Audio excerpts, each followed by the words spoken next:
Hello everyone. In today's video, I'm here with Wouter Kordiweiner, and we will be talking about Wouter's learning method. And I think that this is a video a lot of people have been waiting for because Wouter is really inspiring when it comes to just talking to people and using the few words or sentences he has learned. But still, how do you do that? What does a week in Wouter's life look like? So, hello, Wouter. Hey, Marjolein. First of all, yeah, thanks for that I can join your podcast. I mean, that's really cool. Yeah, I just want to say, like when we were talking about a method, it sounds so like official. I'm not sure if I could like call this a method. I would say it's more like a style. It's Hmm. more a lifestyle which I have. In which I put languages into my life in my daily routine. Anyway, I definitely want to talk about it. I think it's a great topic, and I just want to tell like in advance like to everyone like watching, like I'm not claiming or thinking that this way is better than any other way. It's just a way which could fit to you, but maybe also not, like. So I think for everyone a different style is working when it's about something like languages. So that's something which I want to tell in advance, so that it's like I'm not trying to motivate people to have exactly the same way, because it could be a way, but maybe not. So Exactly. yeah, Totally agree. That's also the point of this series I have here on YouTube yeah. to show different possibilities of learning styles. And sometimes we can take the best of one method and something of another method and see what works. Hmm. And yeah, so what does a week look like for you, or a month? Like, how do you organize your learning? Yeah, so that's also like the thing. Like every week is basically a little bit different. I've had periods where I had a different style of learning compared to right now. So, for example, during well, I don't want to talk about it because like it has a lot of negativity. But yeah, during the period of like COVID, I was a lot at home, Mhm. so I was learning more languages with books, with video calls, and stuff like that. So it helped me a lot to improve the different languages, because I had more time basically because I was at home all the time. I was a little bit bored sometimes, so I had to do something. But right now, I'm just back on the streets. I mostly like to talk to strangers on the street. So that's something which I really missed, and I'm really happy that that's possible again. And it's really cool to see so many different nationalities, so many different cultures, and I basically learn as much as possible by just asking people how they say a certain word or phrase or expression, and then I just try to implement it in my own routine, basically. So, Wow. and I combine it with watching movies, videos, and it's the same thing. I just write down the words which I don't know and add them to my vocabulary list like that. Yeah. So But how do you do that with so many languages? Because you learn a lot of languages. I know you know yeah. some Chinese, you know some Russian, you know some really like uncommon languages that are not that popular among language learners. So how do you manage actually starting to speak those languages if you don't know so many words and sentences? Yeah, that's a good point. That's a really good point. So, I mean, I also always see that there is like the levels are fluctuating, that it's not, I don't always have the same level. So, for example, my Mandarin isn't that good right now because there are not so many Chinese tourists right now in Amsterdam. At Mm-hmm. least if Mm-hmm. they are from China right now, they cannot travel right from China to any other European country because of the corona restrictions, all the stuff. Mm-hmm. So they are not really like, as far as I know, flights directly from China to the Netherlands. So I don't have so much opportunities to practice Mandarin, unfortunately. And then my knowledge is going down actually, and that's like really unfortunate. Mm. I have the same with like some other languages, like for different reasons. So, for example, I speak a language like Buryat, which is a very rare language, Wow. and I can barely practice it. So I first had a strategy like, oh, I want to learn more languages because it's so interesting and so unique. But at the same time, you're forgetting so Mm-hmm. easily the things which you've learned. And that's like sometimes a little bit like demotivating me. So Mm-hmm. the languages which I speak at the best level of my top eight are also the languages which I speak mostly. And the languages which I don't speak so well are the languages which I barely use. Or Makes so, sense. yeah, that's Makes very sense. unfortunate. Yeah. Yeah.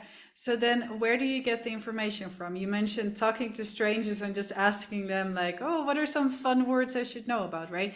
But and you mentioned movies. Do you also like just use Google Translate and translate sentences you will need when you meet strangers, or how do you prepare for meeting a stranger if you don't have the sentences yet? That's interesting. So yeah, mostly I have a dictionary with Mhm. words. I personally use a dictionary because then you have to put more effort in finding the word. Plus, you will see a lot of other words where you were not looking for, but still you will maybe memorize it. That's a different thing with a translator. And then the second thing is like grammar. So I mostly watch videos. So for example, if I don't know how to use the cases, I just look for a video where they talk about cases in Russian. If I want to know anything about whatever, like any like the yeah, let's say any verb conjugation which I cannot understand, I'll just look for videos, and that's helping a lot. And then also it helps to talk with a native speaker, Mhm. so I try to combine it that way. And as yeah, then I'm just going on the streets practicing and just making mistakes. I'll just ask people like, can you help me? Just tell me when I make a mistake. And then that's how you are improving fast.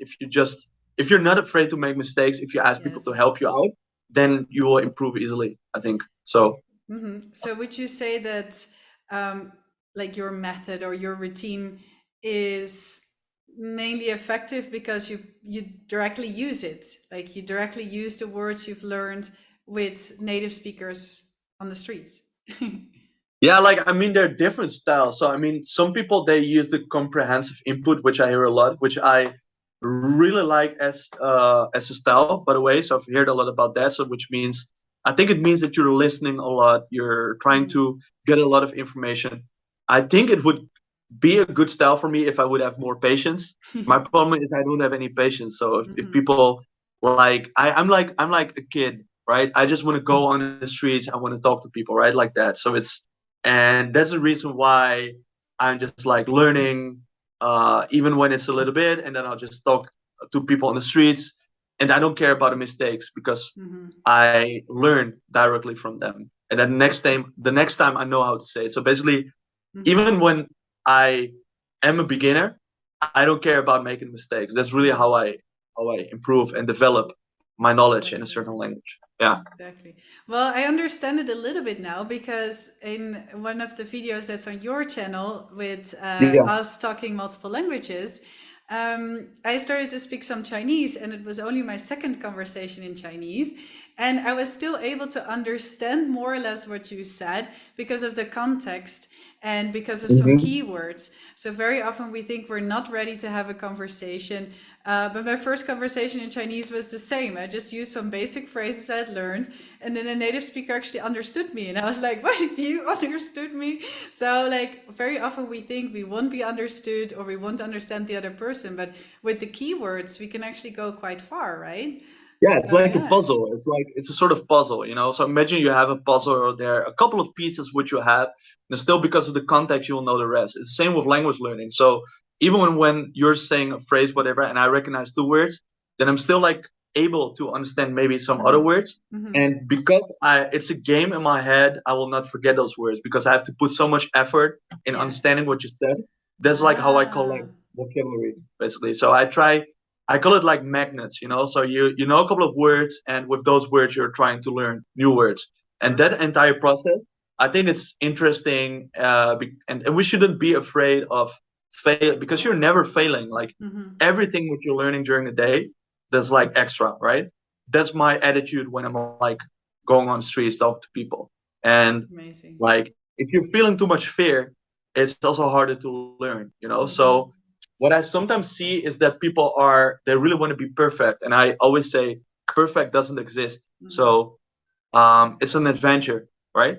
So that's how I see Right. it. I mean, the words you're using, it's a game in my head. It's something fun. It's adventure. Like you're absolutely right, and it creates a bond with people that you meet. Like there, one moment they're strangers, and then the other moment you're making jokes. Like I remember I've only had like one Japanese class, and already in that class, as a complete beginner, I used some words to make the teacher laugh. She was like, "Oh yeah, like you just made a joke. It was funny."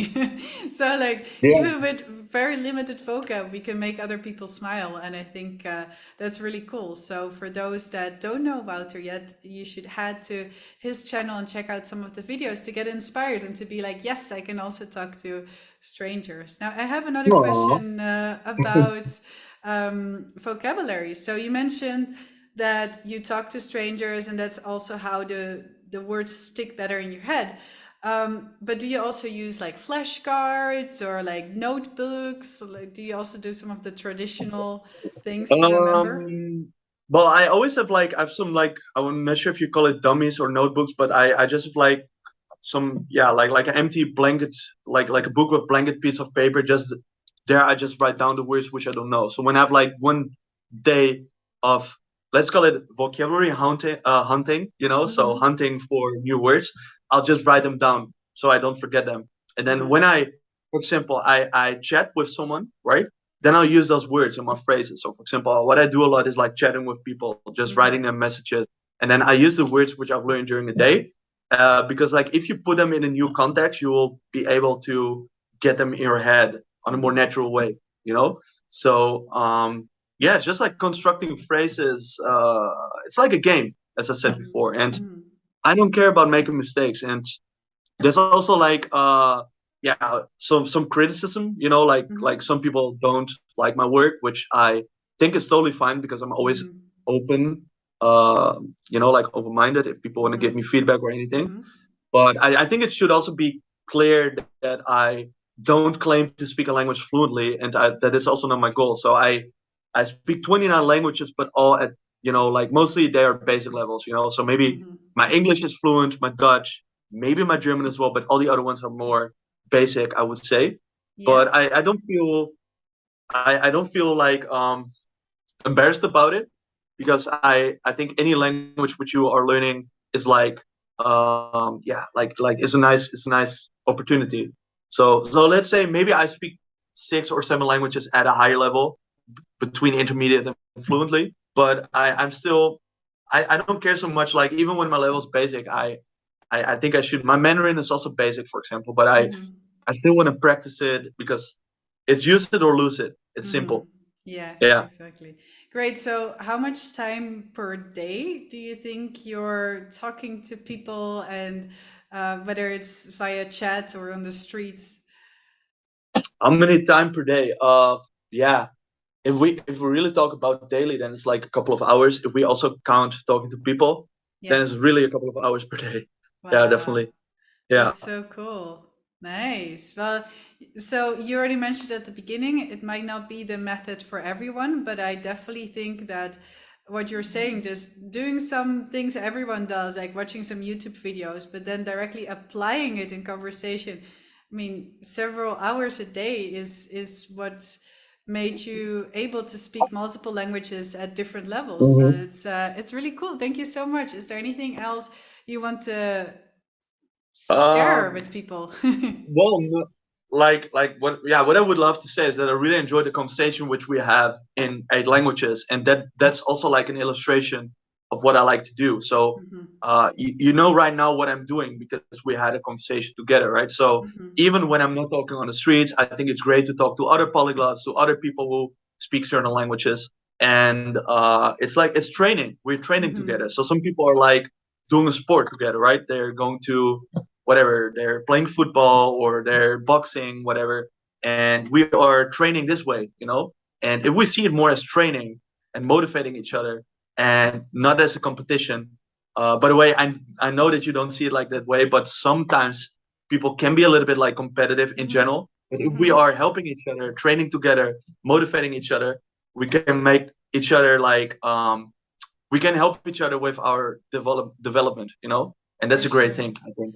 Yeah. So you So, just turns the whole, you know, like lonely studying languages by yourself perception into like a team sport. So we're of not doing course, it's this. a team sport. Yeah, Yeah, exactly. But yeah, it's and that's true something which because, I love of the language community. By the way, the polyglot yeah, community, like yeah. like most people are so nice and helpful and kind and helping each other on a very constructive way.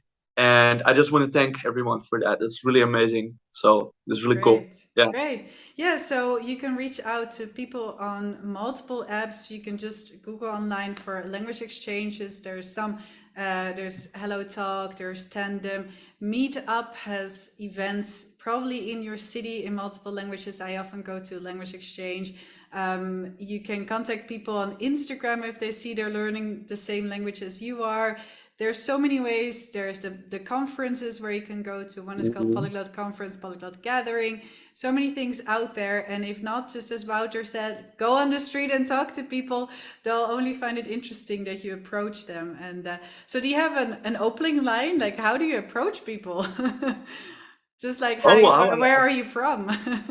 No, which language are you speaking? Like sometimes, like when I hear people talking, Mhm. and if I don't have the time to process, I just ask them like, "Hey, which language?" Like if you ask which language are you speaking, it's like sometimes it can be direct for people when you ask where you're from. But if you ask which language are you speaking, sometimes people are more open. I would say. I think. Yeah, yeah, yeah, yeah. Yeah, yeah. Cool. It's and you're explaining your intentions. Like if you're asking that, like because they could ask why, they can just Mhm. say, yeah, because I love to practice the language and I think it's an honor to talk to you, whatever. So yeah, that's a great way, I think. Yeah, Great. Now, people usually like it when they're like, oh, hey, what language is that? And then they're like, oh, you showed interest in my culture, my of language. course. That's so Yeah, nice. That's a good yeah, one for sure. So, and as you said, if you want to make it a little bit less direct, you could always be like, excuse me, just wondering, what language are you yeah, speaking? exactly, Awesome. exactly. Great. Thank you so much, Wouter. This was super helpful. I'm sharing some links underneath the video to all the things I recommended. So places where you can meet other language learners. And if not, you can always reach out to us and we can all speak languages together like a team sport, as Wouter said. Awesome. See you in one of the other videos. And thanks again, Wouter. Bye bye.